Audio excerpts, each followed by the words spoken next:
What is best in life? Conan comics, of course. This is a review of Conan the Barbarian #1 from Titan Comics. And so this is out right now. You can get it at your local comic shop or on Comixology if you want to read it digitally. And it should be coming out in trade at some point. The first plot line is supposed to be 4 issues. And so this is from Titan Comics, who now has the rights to do Conan and the other Robert E. Howard properties. And so looking at the cover, it's pretty nice here. It's a nice establishing shot of the character. There's enough coloring and detail in it to make it look interesting. The skulls in the background, when you look close, is a nice touch. But looking at far away, this color in the background really makes it pop, and it just really stands out, especially with the size that Conan is on here. He's just really big. And it's a very interesting decision to have the weapons be cut off by the edges of the cover, but it feels like this cover can barely contain this barbarian, right? He's just coming out at you. And the only unusual thing is how neat Conan's hair is. I don't think I've ever seen his hair look that nice. Perhaps he just got out of the salon, but overall, very, very nice cover. But if you don't like that cover, there are many, many different options because they came out with a bazillion variant covers. So you can pick another one if you want a different cover. All right, so opening up Conan the Barbarian #1, we are greeted by a page of names from people who work at the different companies involved in the comic. That's okay. On the second page, we get the very familiar map of Conan's world, with the very familiar words from Robert E. Howard, "Hither came Conan" at the top, giving us an overview of the character, and a little bit more about the character, some specifics about where he is in his life down at the bottom. And this time, though, the map is zoomed in, and so that's kind of neat. And I got to tell you that the maps that Titan Comics has been giving us in the Free Comic Book Day Conan and this issue are the nicest I have seen these maps ever look. All right, and so moving on to the third page, we have scenery. And it is nicely drawn. We get to see a forest and a village, but we're not here for forests and villages. We're here for Conan. And so at last we get introduced to our barbarian. And obviously the artwork here is very reminiscent of John Buscema.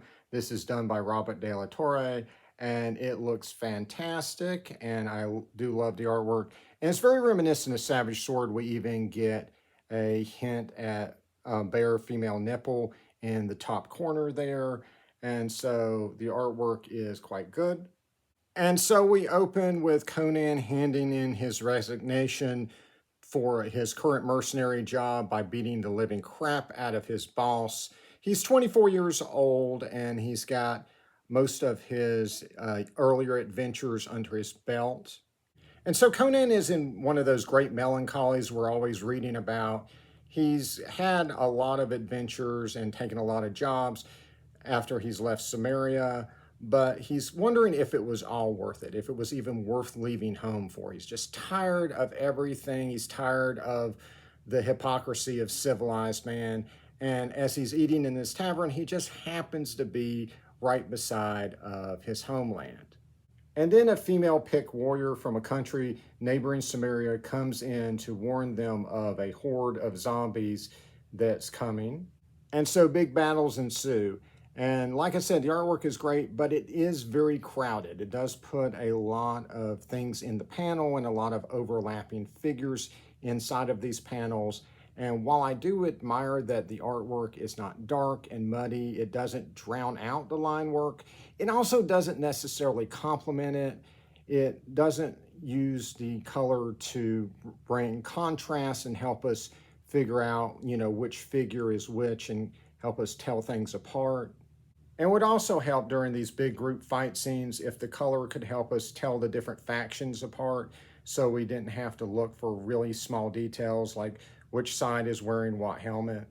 Along with a whole 22 pages of story, we also get part 1 of an article about the picks in the back, as well as a 1-page letter column called Chain Mail. Chain Mail, Chain Mail, get it? Barbarian humor, kids. And then the back cover has quotes from different reviewers telling you how good the issue was, just in case you weren't sure about that. And that is Conan the Barbarian #1.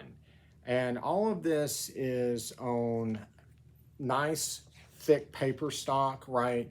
This really does feel like a premium comic that you're paying regular price for. And so I think it's a good, solid first issue. Definitely worth picking up. Other series have, taglines like, "This is Conan like you've never seen him before." The tagline for this should be, "This is Conan as you've seen him before." This is the Conan that you remember from those old Savage Sword issues, from those classic Roy Thomas and John Buscema Conan comics. This is a good, worthy successor to that. And it's a good jumping on point. It explains what you need to know about Conan if you're a new reader. And again, if you're an old reader, you're just going to jump right in. And this is not some kind of comic that's going to change Conan forever or anything like that. He's not going to die at the end of this. There's no time travel. He's not teaming up with a superhero. This is just Conan being Conan and looking like Conan more than he has done in decades. And for right now, that's enough. And so where does this Conan the Barbarian #1 fit in with sword and sorcery comic book history? Now, Conan the Barbarian #1 was not the first sword and sorcery comic. That honor goes to Crom the Barbarian, a Conan knockoff that was in the first issue of Out of This World, published in 1950, written by Gardner Fox, who is probably best known for creating Hawkman, Justice Society, and Justice League. And if you want to take a look at this piece of comic history, you can find it on Gardner Francis Fox Library and download a PDF of all the issues for very cheap. And so Conan the Barbarian #1 from Marvel Comics back in 1970 may not have been the first sword and sorcery comic, but it was the one that everyone heard of, and it launched sword and sorcery as a popular genre in comics, and it set the world on fire. It established a run that ran across multiple decades and established a detailed art style as the standard for sword and sorcery comics, while also launching multiple titles, both in the color comics and in magazines, which you see around me. As the run went on, some of the stuff was good, some of it was bad, and like all fires, eventually it began to ebb. And so in 2003, Dark Horse got the license and they rekindled the fire, bringing on the great Kurt Busiek to do the writing on the main title. And Busiek was known for doing Marvels and Thunderbolts. He did a great job. But as this run at Dark Horse continued across multiple titles, some of it was good, some of it was bad, and they got away from the traditional detailed line art that we were used to at Marvel and really experimented with different art styles with some mixed results. So in 2018, Marvel got it again, and right off the bat, they put out multiple titles with mixed results and different types of art styles. And I didn't really get this run. I mean, there's some good stuff in it. I do recommend checking it out, seeing what you like, seeing what you don't like. But it is a mixed bag, and I just didn't understand the direction, and oftentimes just didn't understand the comics they were putting out, why they existed, how they connected to the others. And so where does the forthcoming of Conan fit in? So the thing that made the main series of Conan from Marvel and Dark Horse during their original runs so exciting was that it was this chronological telling of Conan's life from when he left Samaria, presumably until he became king. That was at least the promise that we got, even if maybe certain series didn't get all the way there. And so what this new Conan the Barbarian #1 has in common with the one we got just a few years ago from Marvel Comics is that neither of them are doing that. This is going to be a series of stories set at various points in Conan's life. And I think one of the reasons for that is that in a modern comic industry where your average title is lucky to last past 6 issues and a popular title is going to have a new #1 and a new direction every few years, it's just unrealistic to promise the reader that they're going to get one continuous story of a character's life. Now, Jim Zub, the writer for this series, has said that even though the stories will jump around, he will connect them in some way. He also said there are no plans to adapt Robert E. Howard in this series, which is one of the things that made those original series at Marvel and Dark Horse so exciting.